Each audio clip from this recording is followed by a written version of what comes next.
इस घर में पिछले कुछ महीनों से जो सब हो रहा था वह बहुत ही अजीब था। इतना अजीब कि अब मैं भी उसके बदले में कुछ अजीब करने को तैयार हो गई थी। मैं अपने पति के कपड़े पहन रही थी क्योंकि मुझे अपने पति की तरह नजर आना था।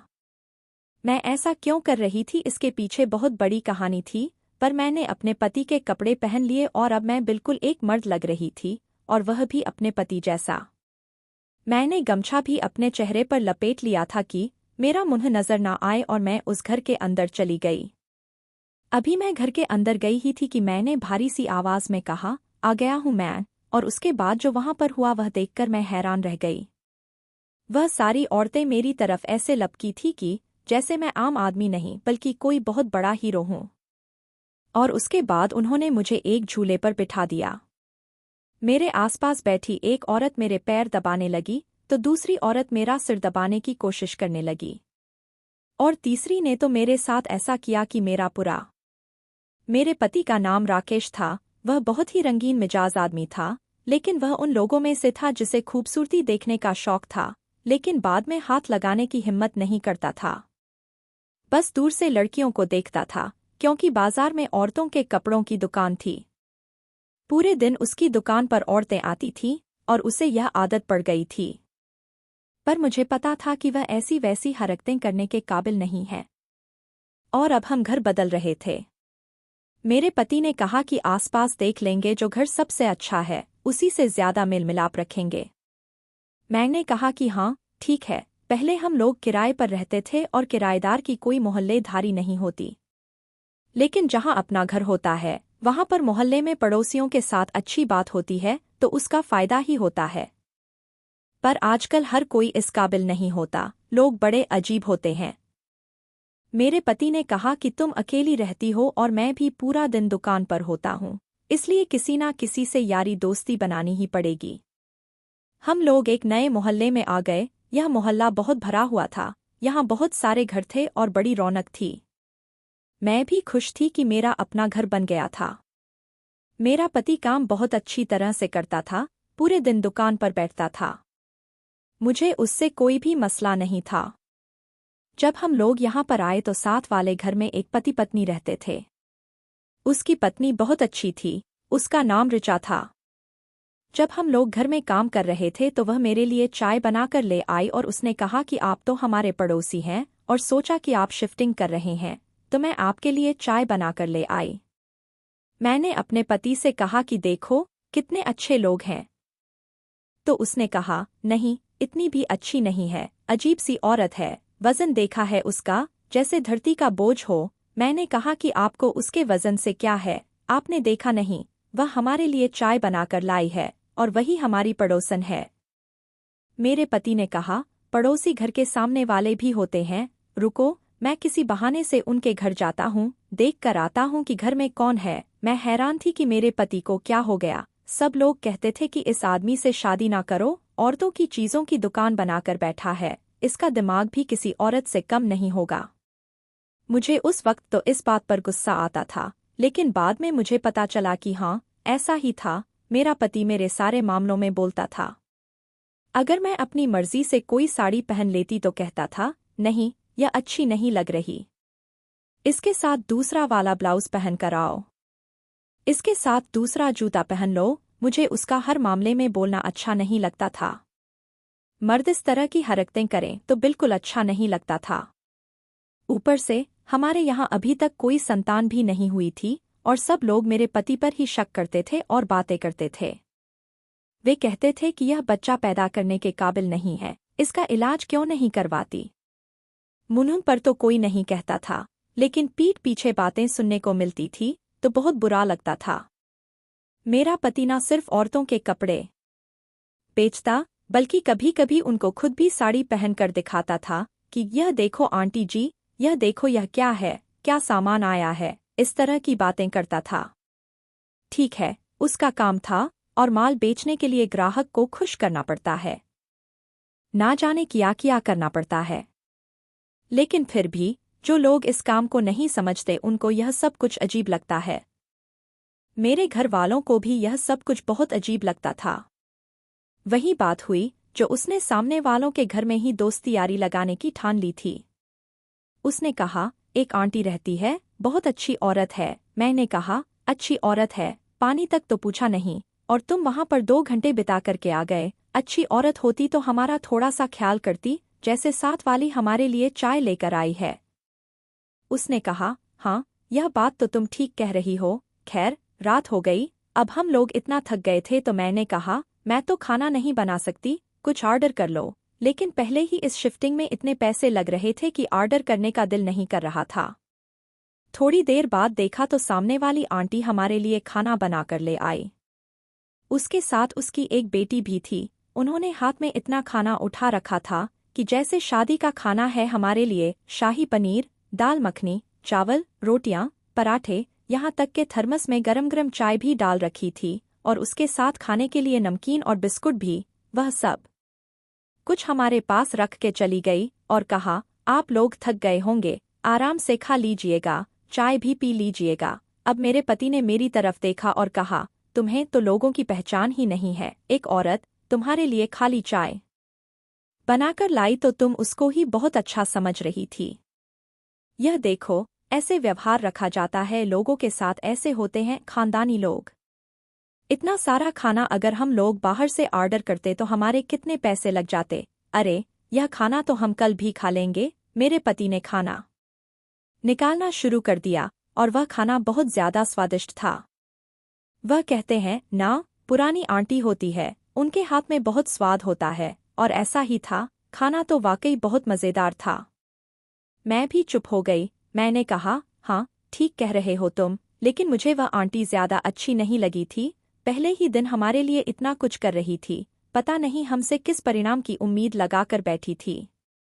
सुबह वह हमारे लिए नाश्ता भी लेकर आई, और बर्तन लेने के लिए भी खुद ही आ गई।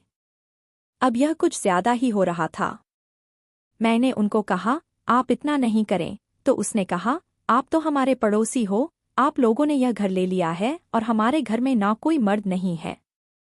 हम आप लोगों की मदद करेंगे, कभी आप हमारी मदद कर देना। मैं समझ गई कि किस लिए वह यह सब कुछ कर रही हैं। फिर मैंने सोचा कि चलो ऐसा है तो कोई मसला नहीं, इतना तो बंदा कर ही लेता है। मैंने भी कह दिया कि ठीक है। हमारे पास गाड़ी भी थी, और उनके पास गाड़ी नहीं थी।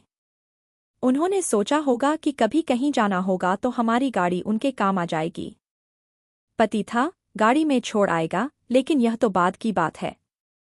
आंटी मेरी जिंदगी में तो बहुत बड़ा तूफान लेकर आने वाली है। हमारा घर सेट हो गया। ज्यादा वक्त नहीं लगा।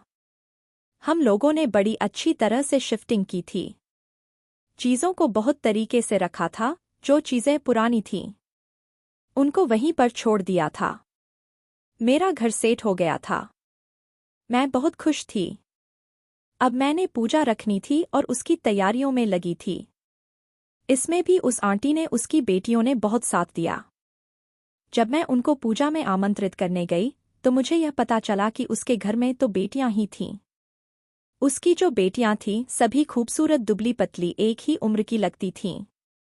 उसने कहा कि इनमें एक एक साल का फर्क है, लेकिन जवान हो गई हैं तो एक जैसी लगती हैं। मैंने कहा कि आपने इनकी शादी नहीं की? तो उन्होंने कहा कि बस रिश्ते तलाश कर रही हूँ। लड़कियां अच्छी थीं, मेरी बहुत इज्जत की। मुझे चाय पानी पूछा। एक लड़की तो मेरे पास आकर बैठ गई। उसने कहा, मेरा नाम रेखा है, और कहा कि दीदी, आप थक गई होंगी, आपने अकेले इतना बड़ा घर शिफ्ट कर लिया, मैं आपके पैर दबा देती हूँ। मैंने कहा कि नहीं नहीं, तुम मेरे पैर मत दबाओ, अच्छा नहीं लगता। मुझे बड़ा अजीब लगा। मुझे यह सब कुछ ज्यादा ही लग रहा था। इतना भी कोई किसी के अच्छा नहीं होता था, लेकिन अब हम लोग ऐसे समाज में रहते हैं कि जहाँ कोई किसी के साथ थोड़ा सा भी अच्छा करता है तो हम यह नहीं कहते कि तुम्हारा शुक्रिया। हम यह सोचने लगते हैं कि यह मेरे साथ अच्छा क्यों कर रहा है। कहीं इसके दिल में कोई बात तो नहीं है, इसको मुझसे कोई मतलब तो नहीं है। क्या करें, जमाना आजकल ऐसा ही हो गया है। छोड़ो मुझे क्या, मैं तो खुद अपने पति को भी लेकर परेशान थी। मुझे कभी कभी ऐसा लगता है कि मेरे पति के अंदर एक औरत भी रहती है। औरतों की बातें करना उसको ज्यादा अच्छा लगता है। मैं ये कहती तो कहने लगे कि तुम तो पागल हो। अरे, मर्द तो मर्द होता है, और उन औरतों के लिए यह मर्द नहीं है। सिर्फ अपनी दुकान की वजह से मैं औरत बनता हूँ, वरना यह औरतें दुकान तक हड़प के खा जाएंगे और तुम हाथ मलती रह जाओगी। ऐसे में हमारे पास कुछ नहीं बचेगा। मैंने कहा, पहले कुछ नहीं था, पर अभी अभी हमने घर बनाया है, गाड़ी ली है। इससे पहले कुछ नहीं था। अब दुकान भी है, दुकान भी अभी छुड़वाई है। पहले तो कर्जे की वजह से फंसी हुई थी। भगवान की बड़ी कृपा है हमारे ऊपर। सब कुछ ठीक है, बच्चे नहीं हैं, इसलिए ज्यादा खर्च भी नहीं है हमारा। अब तो घर भी अपना हो गया और सवारी भी अपनी बन गई। एक दिन ऋचा ने मुझसे कहा कि उसे आंटी जी के घर 2 किलो पनीर लेकर जाते हुए देखा है।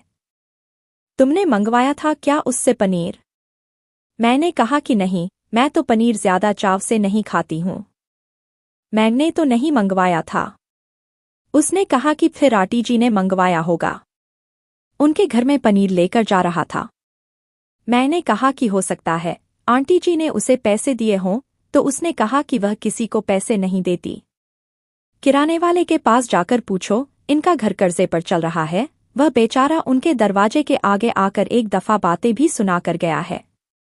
लेकिन माँ और बेटियों को शर्म ही नहीं आती। इनसे तो पूरा मोहल्ला परेशान है, और तुम हो कि अपने पति को उनके पास खुला छोड़ा हुआ है। लेकिन अब मेरी एक बात गौर से सुन लेना, ऐसे सीधा अपने पति को मना नहीं करना, क्योंकि यह जो मर्द होता है ना, यह उल्टी खोपड़ी का होता है। इसे जिस काम से मना करो, यह वही करता है। तुम उससे पूछना कि तुम वहां बार बार क्यों जाते हो, और फिर मना करना कि नहीं जाना करो, या फिर इसको इतना बिजी कर दो कि इसके पास इतना वक्त ना बचे। मैंने कहा कि वह तो पहले ही बड़ा मसरूफ रहता है। दुकानदार बंदे की कौन सी जिंदगी होती है, उसकी तो कोई छुट्टी भी नहीं होती।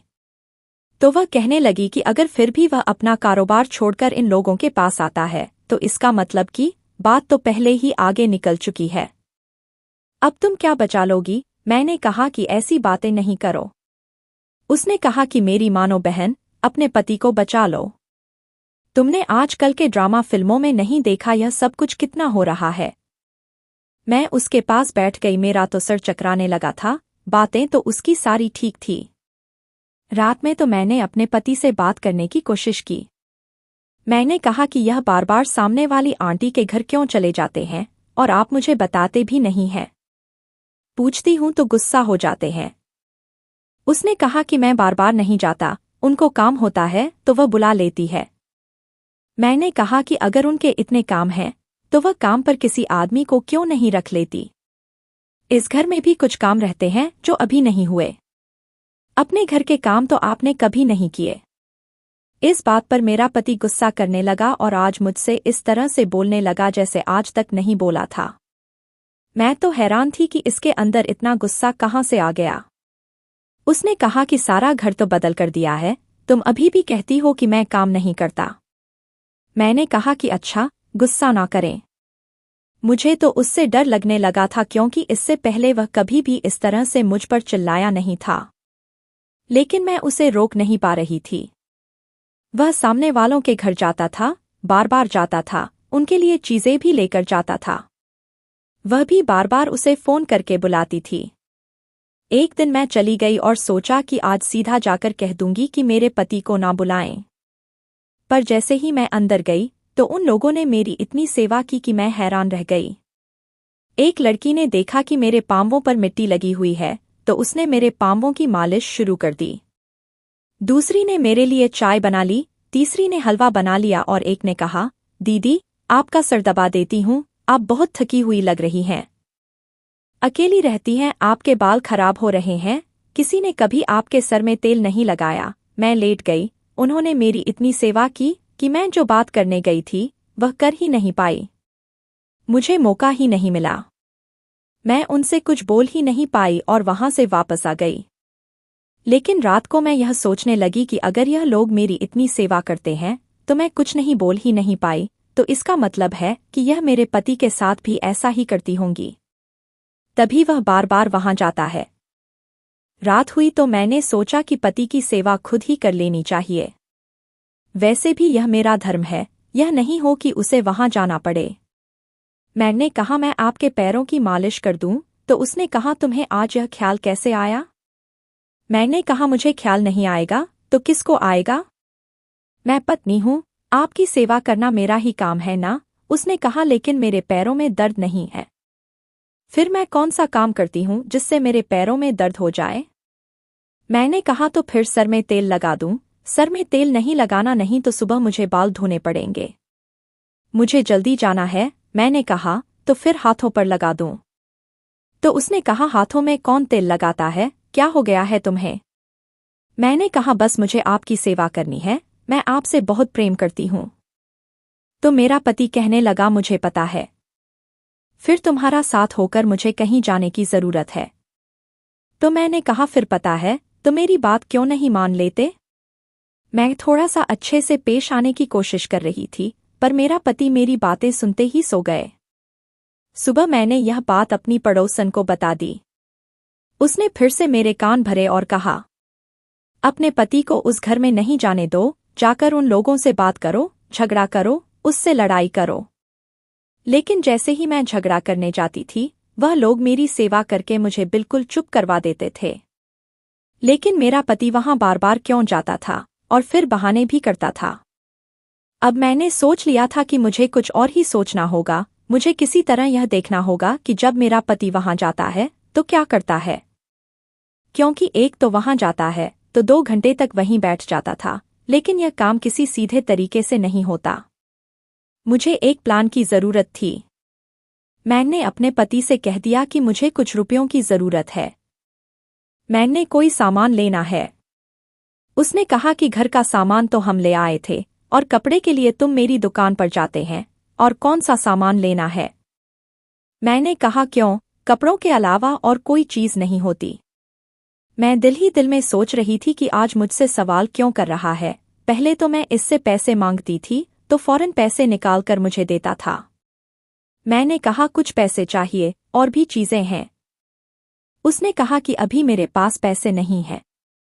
मैं हैरान रह गई कि पहले जैसे ही उसने मुझे इनकार किया था, लेकिन जब शाम हुई तो मैंने अपने घर की छत से देखा कि वह सामने वाली औरत के घर बहुत सारा सामान लेकर जा रहा था, और मुझे साथ वाली औरत ने बताया था कि यह तो किसी से सामान मंगाती है तो पैसे नहीं देती, और तुम्हारे पति से भी अगर सामान मंगवाया है तो खुद से पैसे नहीं दिए होंगे।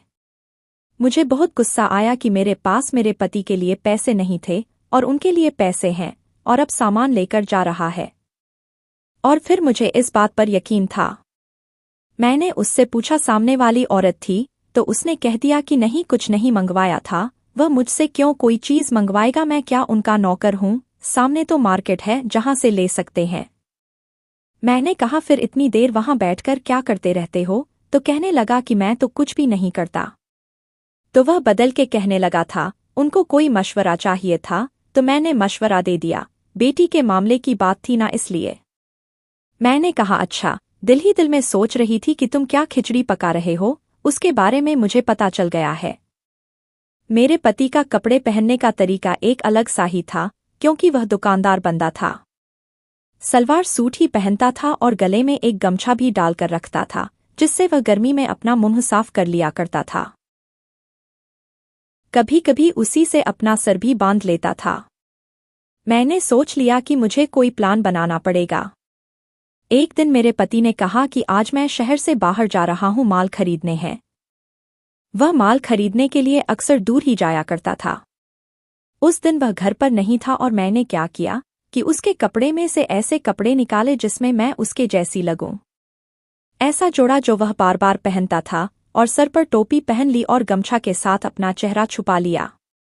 मेरा प्लान यह था कि मैं अपना चेहरा छुपाकर और अपने पति का हुलिया बनाकर सामने वाली औरत के घर जाऊंगी और उससे पता चल जाएगा कि वहां पर मेरा पति क्या करता है।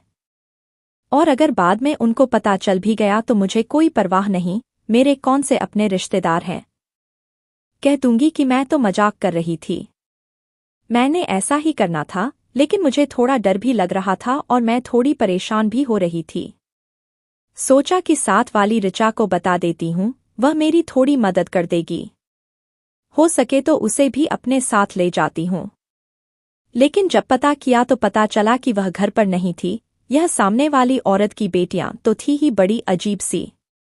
इन्होंने अपनी खूबसूरती के जाल में सबको फंसा कर रखा था, तो मेरे पति कौन से खेत की मूली थे।